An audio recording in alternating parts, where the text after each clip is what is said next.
मौलाना बदरुद्दीन अजमल की वो कोशिश बिलाखिर कामयाब हो ही गई। वो ख्वाब शर्मिंदा ताबीर हो ही गया जिसके लिए वो पिछले 12 सालों से लगातार दिन रात एक करके मेहनत कर रहे थे।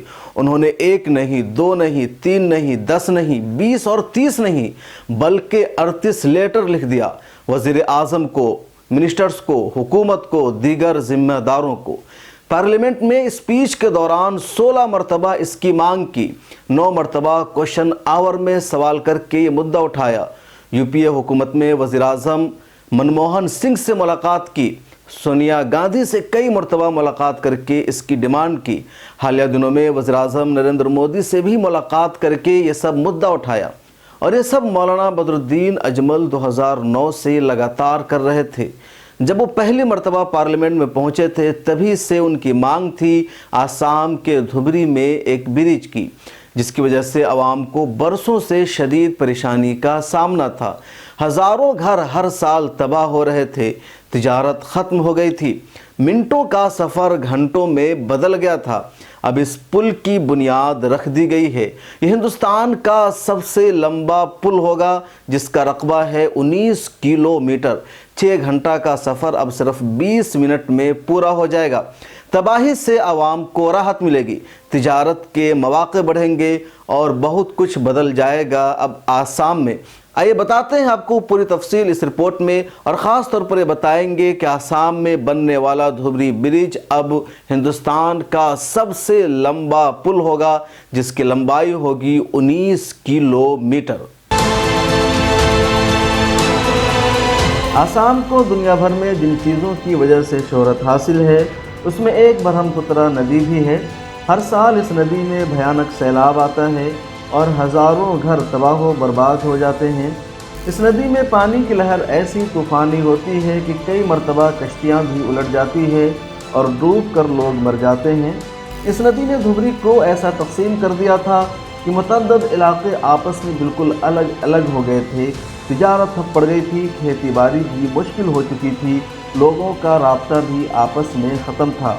2009 में आसाम के धुबरी लोकसभा सीट से all India United democratic front के कौमी सदर मौलाना बदरुद्दीन अजमल जब जीत कर पार्लियामेंट में पहली मरतबा पहुँचे तो उन्होंने पार्लियामेंट में सबसे पहले यहाँ एक ब्रिज और पुल बनाने की मांग की। इसके लिए उन्होंने लगातार कोशिशें की। उस वक्त यूपीए की भारत में सरकार थी, चुनांचे उन्होंने सोनिया गांधी से बार बार मुलाकात की। उस वक्त के वज़ीर आज़म मनमोहन सिंह से भी मुतअद्दिद मरतबा मीटिंग की। पार्लियामेंट में लगातार इस मुद्दे को उठाया। Amount to start construction of Dhubri Phulbari bridge.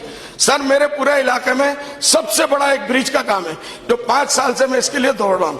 मुझे पूरी उम्मीद है कि फाइनेंस में कुछ तो कम से कम ऐसा करिए कि वहां पत्थर पड़ जाए, लोगों को उम्मीद हो जाए। 2014 में बीजेपी की सरकार बनने के बाद भी मौलाना बदरुद्दीन अजमल ने मुतालबा जारी रखा। वज़ीर आज़म नरेंद्र मोदी से मुलाकात की। तकरीबन पार्लियामेंट में 16 मरतबा अपनी स्पीच और तकरीर के दौरान मौलाना अजमल ने ब्रिज बनाने की मांग की। इलाके में ब्रह्मपुत्र नदी के ऊपर बहुत बड़ा पुल का काम होने जा रहा है जो मिनिस्ट्री पास कर चुकी है, और ये ब्रह्मपुत्र और ये जो है इसका नाम जो है धुबरी फुलबाड़ी ब्रिज का है। मैं फाइनेंस मिनिस्टर साहब से ध्यान चाहूंगा कि वो इसको जरूर इसके अंदर इंक्लूड करें और आइंदा बजट के अंदर इसका कुछ ना कुछ हिस्सा रख के इस काम को जरूर शुरू करें। क्वेश्चन आवर और वक्त सिफर में भी उन्होंने 9 मरतबा ये मुतालबा किया। 38 से ज़्यादा ख़त लिखा वज़ीर आज़म को, प्राइम मिनिस्टर को। उसके बाद भी उन्होंने हर तरह की कोशिशें जारी रखी। मरकज़ और सूबा के मुख्तलिफ जिम्मेदारों से भी मुलाकात की। Amount to start construction of Dhubri Phulbari bridge.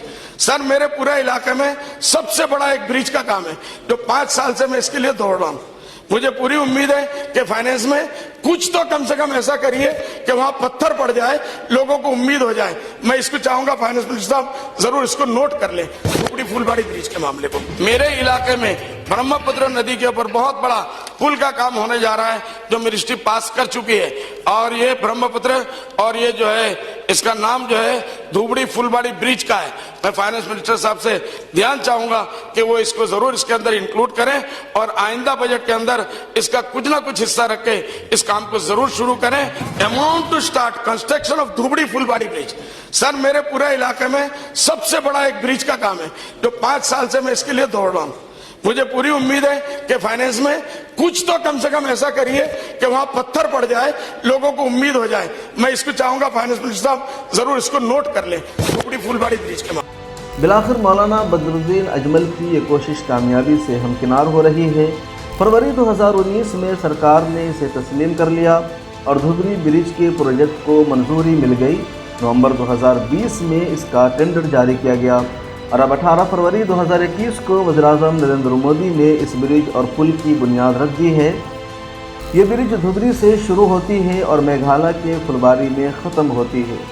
19 kilometre लंबा ये पुल होगा जो हिंदुस्तान में सबसे लंबा पुल कहलाएगा, सबसे तवील ब्रिज होगी। इससे पहले हिंदुस्तान में सबसे लंबा पुल 9 किलोमीटर का है और वो भी इत्तेफाक से आसाम में ही है। इस ब्रिज के लिए 4,997 करोड़ रुपए का बजट मुख्तस किया गया है और इसकी तामीर मुकम्मल होगी सितंबर 2028 में। इस ब्रिज की वजह से तकरीबन 250 किलोमीटर का फासला अब कम हो जाएगा। लोगों का 6 घंटा का सफ़र सिर्फ 20 मिनट में मुकम्मल होगा। इससे इंटरनेशनल और बैनुल-अक़वामी बिजनेस को भी तक़वियत मिलेगी क्योंकि ये बांग्लादेश और भूटान के बॉर्डर से दूर दराज के लोगों को बिजनेस और तिजारत का मौका फराहम करेगा जो दूरी और रोड कनेक्टिविटी न होने की वजह से मुमकिन नहीं हो पाता था। इस ब्रिज से बंगाल और मेघालय के दरमियान बराह रास्त रोड का राब्ता हो जाएगा क्योंकि इसके साथ ही एक रोड बंगाल से धुबरी के दरमियान भी बनने जा रहा है। ब्यूरो रिपोर्ट, मिल्लत टाइम्स। देखिए धुबड़ी फुलबाड़ी का सबसे बड़ी बात है कि हम इसके लिए डॉक्टर मनमोहन सिंह जी के भी मिनिस्ट्री के हम शुक्रगुजार हैं और मोदी जी के भी शुक्रगुजार हैं क्योंकि शुरू मनमोहन सिंह जी ने करा। मैंने इसको 14 साल पहले इसका इनिशिएट किया था। मेरे धुबड़ी के लोगों ने कहा था, हमारे कांग्रेस के लीडरों ने कहा था कि अगर अजमल साहब धुबड़ी फुलबाड़ी ब्रिज ले आएंगे तो हम उनके यहाँ गुलामी करेंगे, पॉलिटिक्स छोड़ देंगे, समझे कि नहीं। लेकिन आज वो रियलिटी में चेंज हुआ, आप लोगों ने देखा और उसके लिए जो कंटिन्यूस एफर्ट 14 साल मुझे चलाना पड़ा, तो वो एक हिस्टोरिकल चीज है। खाली वहां के लिए नहीं, मैं जब धुबड़ी गया था तो पहले इलेक्शन में मैंने लोगों से वादा किया था कि 4-5 चीज आसाम में धुबड़ी में बंद है। जो रेलवे बंद था, मैस फैक्ट्री है वो बंद था, रूपसी एयरपोर्ट था वो बंद था और पानी के घाट जो बांग्लादेश से रिलेशन बनाने वाला है वो बंद था। तो मैंने ये कहा था और धुबड़ी फुलबाड़ी ब्रिज, तो हमने कहा था धुबड़ी फुलबाड़ी ब्रिज में मेरे टर्म में चालू होगा, रूपसी एयरपोर्ट भी चालू होगा, रेलवे चालू हो चुका है। रूपसी एयरपोर्ट का एक मरतबा ट्रायल फ्लाइट उड़ चुका है और उस दिन मिनिस्टर ने कहा कि 1-1.5 महीने के अंदर रेगुलर उसका वो चालू हो जाएगा फ्लाइट। और पानी के जहाज का जो घाट बंदरगाह बनने वाला धुबड़ी में वो ऑलरेडी चालू हो चुका है, फंक्शनिंग हो चुका है। ये थी पूरी तफसीली रिपोर्ट जिसमें हमने बताने की कोशिश की कि आसाम के धुबरी से लोकसभा सांसद और all India United democratic front के कौमी सदर मौलाना बदरुद्दीन अजमल ने अपने हलका के लिए, अपने इलाके के अवाम के लिए कितनी मेहनत की, जिद्दोजहद की और बिलाखिर उनका मनसूबा कामयाब हुआ। इस ब्रिज की, इस पुल की बुनियाद रख दी गई है जिसकी वजह से लाखों करोड़ों लोगों को अब फ़ायदा पहुँचेगा, तिजारत के मौके बढ़ेंगे और आसाम में तरक्की की एक नई रफ्तार की शुरुआत होगी। मिल्लत टाइम्स को आपकी ज़रूरत है, हमारी आप माली मदद करें। हर महीने सिर्फ 100 रुपये और 1 साल के लिए 1 साल सिर्फ 1000 रुपये। रकम भेजने के लिए यहाँ दिए गए फ़ोन पे, गूगल पे और पेटीएम नंबर का इस्तेमाल कर सकते हैं।